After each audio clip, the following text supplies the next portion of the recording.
Ladies and gentlemen, welcome to the Confluence Cast presented by Columbus Underground. We are a weekly Columbus-centric podcast focusing on the civics, lifestyle, entertainment, and people of our city.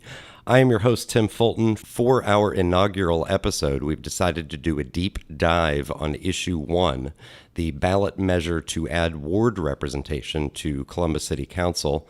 This issue will come before City of Columbus voters on Tuesday, August 2nd in a special election. For this episode, we sat down with representatives on both sides of the issue. First up will be Whitney Smith, co-chair of Represent Columbus. They are the grassroots organization that wrote, gathered the signatures for, and are introducing the charter amendment petition. Then we speak with Bryan Clark, the campaign manager for One Columbus, the group formed in opposition of the amendment. Before we get into those conversations, I just would like to give you a short explanation of the amendment and what it proposes.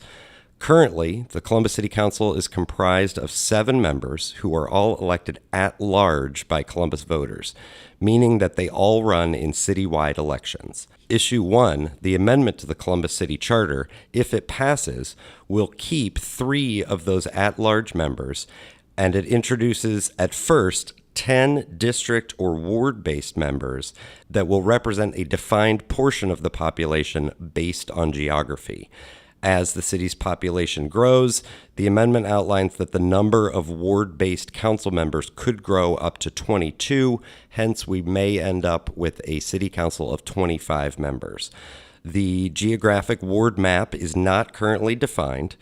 The wards will be drawn by an apportionment committee made up of 3 Democrats, 3 Republicans, and 3 unaffiliated members. In each of the interviews today, we discussed what the amendment is, what the amendment does, how it was written, why it was written, and what, in each interviewee's opinion, the issue is trying to achieve.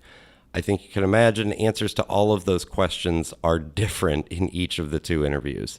The interviews have been edited for clarity, but the full content of each interview is intact. More information on Issue 1 can be found in the show notes for this episode at theconfluencecast.com, including the full ballot initiative language and the campaign finance reports for each organization. Enjoy the interviews.